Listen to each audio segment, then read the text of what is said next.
These are two heartbreaking, true-to-life stories about children betrayed by the very people meant to protect them, their own parents. First, the story of RF. As the boy was referred to in the courts, a 12-year-old boy subjected to unimaginable abuse at the hands of his beloved parent. Then, the horrifying case of the Turpin family, where 13 children lived in captivity, enduring years of cruelty and neglect. These real accounts reveal the darkest realities of our world, but also the unyielding innocence and resilience of children. It also reveals monsters are hiding behind human skin in this world. I was 12 when I escaped that house in Ivins, Utah. It wasn't the home I grew up in, but the one I was sent to after my mother, Ruby, and her therapist, Jody Hildebrandt, decided I needed fixing. For months, my sister EF and I had been subjected to what they called discipline, but what I know now is torture. This is my true story. At first, it was little things, like extra chores, meals taken away as punishment. But then it escalated. They made me work outside for hours under the scorching sun with almost no water.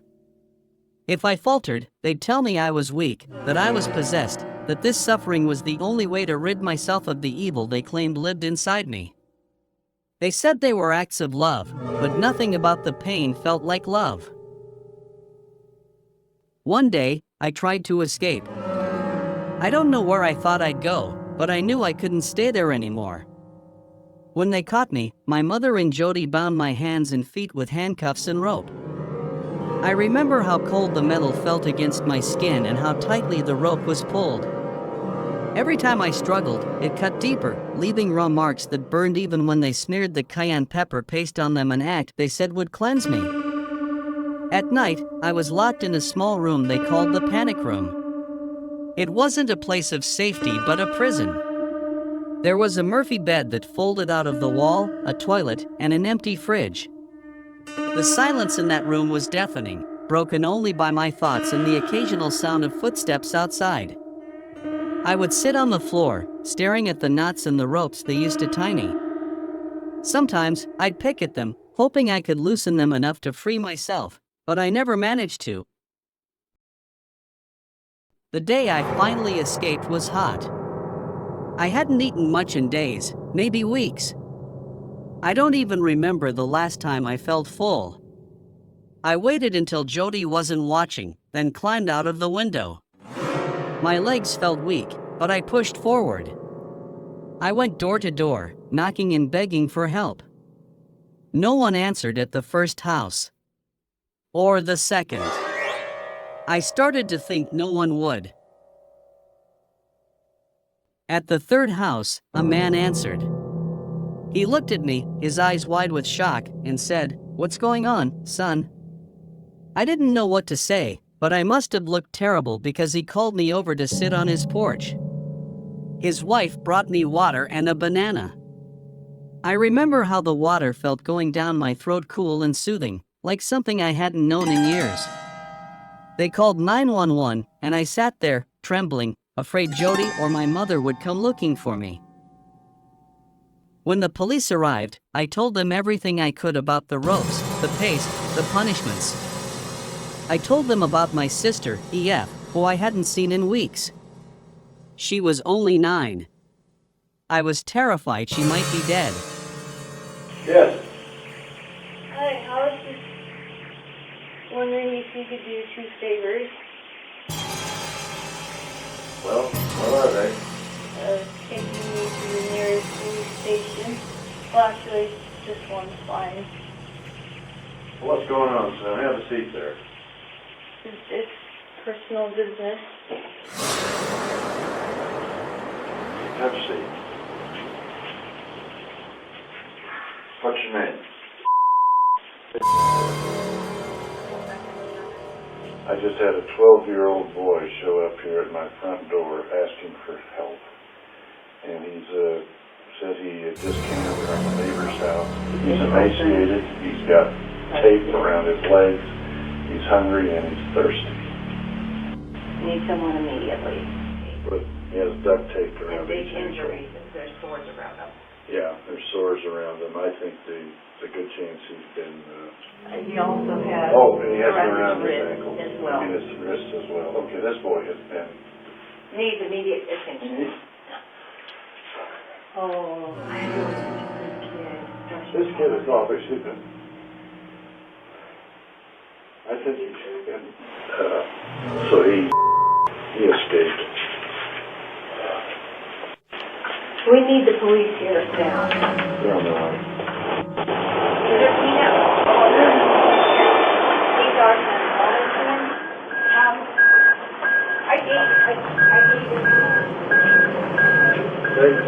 The officers went back to the house. They found EF in a closet, sitting cross-legged and silent. Her head was shaved, and she looked so small, so fragile. She wouldn't come out, not even when they coaxed her. It took hours and a pizza they ordered for her before she finally stepped out. I later learned she had been locked in there for over a month. The police also found the tools of our torment, the ropes, the cayenne pepper paste with a spoon still dipped inside, and surgical sponges we had never seen but that they must have kept to treat our wounds. They found the panic room too. It was just as I described, with metal chains and handcuffs tucked into a drawer. Evidence of everything I had endured was laid bare before them. In the days that followed, I learned my mother and Jody had been arrested. When I heard my mother's voice in a recorded jail call, it didn't sound like the woman I used to know, the one who used to sing lullabies to me or help me with my homework. Instead, she sounded cold and detached, saying things like, "Adults have a really hard time understanding that children can be full of evil." She spoke about fighting evil as if the torture she inflicted was justified. As if I deserved it. Looking back, I try to piece together how it all went so wrong. My mother wasn't always like this. At least, I don't think she was. She used to run a YouTube channel about parenting. Millions of people watched her videos, thinking she was some kind of perfect mom. But behind the camera, things were different. She got stricter as time went on, more obsessed with discipline and control. When she started working with Jody Hildebrandt, everything changed. Jody convinced her that we, her children, were the problem, that we were wicked and needed saving. Now, my mother and Jody are in prison. They pleaded guilty to 4 counts of aggravated child abuse. They'll serve between 4 and 30 years, depending on sentencing. Part of me feels relief knowing they can't hurt us anymore, but another part of me feels empty. She was my mother, after all. I wanted her to love me, not to fear me or try to fix me. I still have scars, both physical and emotional. The marks on my wrists where the handcuffs dug in, the memories of hunger and isolation, they don't fade easily. But I'm trying to heal. I'm living with people who care about me now, people who show me that love isn't supposed to hurt. To anyone out there going through something similar, I want you to know this: you are not evil. You don't deserve to be hurt. And no matter how dark things seem, there is a way out. Keep fighting, keep hoping, and keep believing in the possibility of something better. I wish someone had noticed. I wish someone had seen the bruises, the hunger in my eyes, or the way I flinched when someone raised their voice. I wish someone had said something sooner, because maybe then I wouldn't have had to endure so much pain. Being trapped in that house, I felt invisible, like no one could see me or hear my cries for help.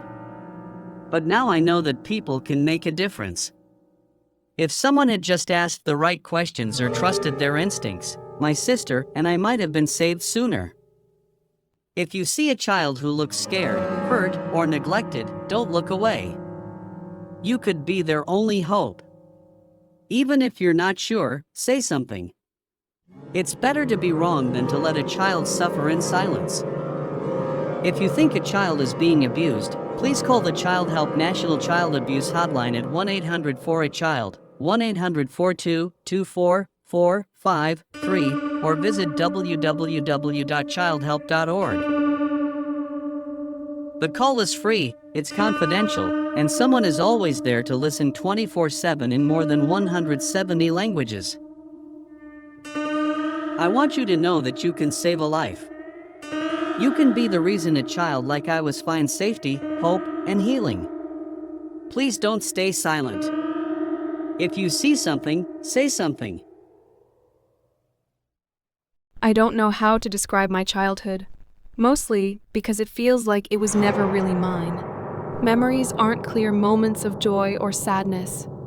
They're more like fragments of survival. My life was a blur of hunger, chains, darkness, and silence. We learned early that speaking too much, laughing too loud, or even crying could mean punishment. My parents, David and Louise, weren't just our caretakers. They were like gods who controlled every second of our lives. They told us what to think, what to say, and when to breathe. They were our world. And yet, in that world, the rules were chaos, no baths, no real food. I was one of 13 siblings, and despite being surrounded by so many brothers and sisters, I never felt less alone. We couldn't even look at each other sometimes, not without risking their wrath. We lived in Paris, California, but to me, it didn't matter where we were. Every house felt like a cage. In the beginning, when we lived in Texas, it wasn't as bad.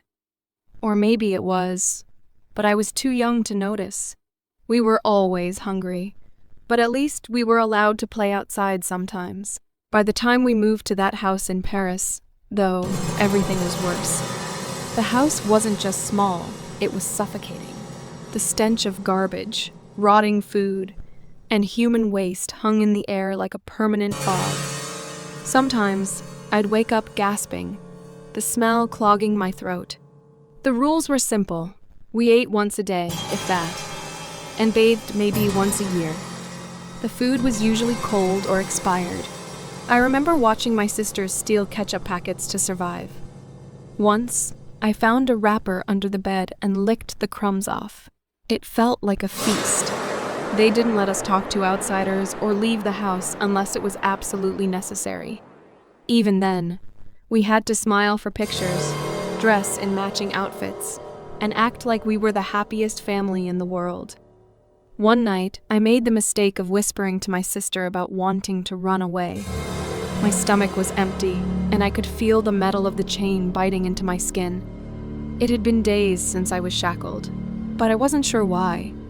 I had stopped asking questions about punishments long ago. The moment my parents overheard, the beating came. I couldn't cry, though. Crying only made it worse. Over the years, I started to think about escape, but it felt like an impossible dream. Where would I go? I didn't know what the world outside looked like. I didn't even know what a police officer was or how to ask for help. None of us did. It was my sister Jordan who finally broke free. She had always been the brave one. She didn't talk much about her plans, but I think we all felt her determination. On January 14, 2018, Jordan slipped out of the house through a window.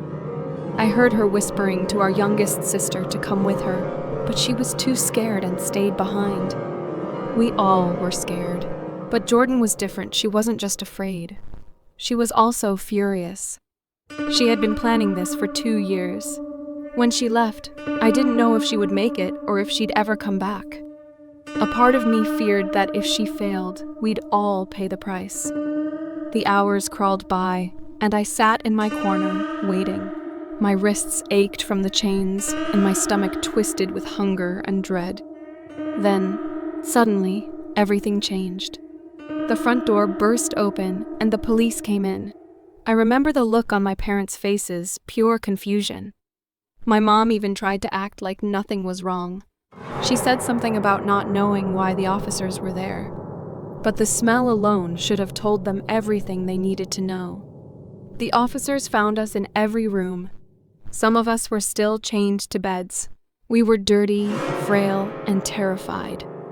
I remember one of them looking at me with tears in his eyes. "Are you okay?" he asked, but I didn't know how to answer. What did okay even mean? The aftermath was almost as overwhelming as the rescue. We spent weeks in the hospital, learning how to eat, walk, and talk like regular people. They told us we'd been malnourished for so long that some of our bodies would never fully recover. But I didn't care about that. I was just glad to be free. Looking back now, I still struggle with the memories. My parents were sentenced to life in prison, and I've tried to move on. But moving on isn't easy when your entire life was stolen from you. I sometimes think about the journals we kept, hundreds of them filled with our thoughts and dreams. Writing was the only way we could escape, even if just for a little while.